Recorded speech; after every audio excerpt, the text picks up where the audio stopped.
The Canadian city of Vancouver lies between the Burrard Inlet and the Fraser River Delta on the southwest mainland of British Columbia.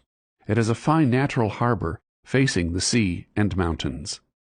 The region was long inhabited by Native American tribes when a trading post, Fort Langley, was set up by the Hudson's Bay Company in 1827 near the mouth of the Fraser River. Scottish and American immigrants influenced the city's early development. Vancouver was named in honor of English navigator George Vancouver. It became the western end of the first Trans-Canada Railway. It was incorporated as a city in April 1886. Only 2 months later, a fire destroyed Vancouver in less than an hour. Yet the prosperous young city rebuilt itself.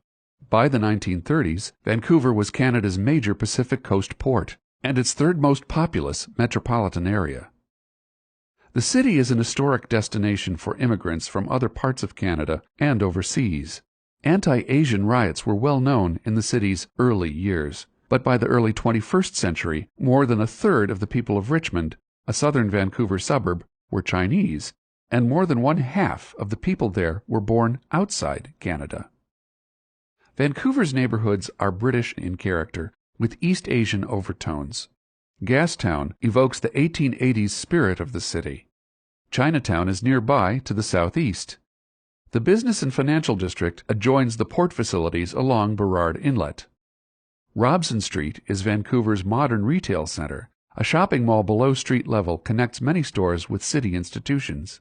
Granville Island receives over 10 million visitors each year. It rests on former industrial lands and features art galleries, restaurants, and a popular market for fresh foods. Stanley Park occupies the peninsula at the harbor entrance and is surrounded by a scenic path along the sea wall. 2 prominent peaks, called the Lions, overlook the harbor and give the harbor entrance its name, Lions Gate. Vancouver's society is active and diverse. Artists reside on some offshore islands. Museums, universities, and sports complexes exist throughout the metropolitan area. Vancouver is regarded as a significant technology and media center. Its motion picture industry is among North America's largest, producing familiar titles seen around the world. The coast mountains descend to the edge of the Burrard Inlet. Some peaks have heights near 3,000 meters, about 10,000 feet, and city dwellers can reach ski slopes in little time. Vancouver's proximity to excellent winter sports areas enabled it to host the 2010 Winter Olympic Games. Many events were set in Whistler, about 130 kilometers or 80 miles north of the city.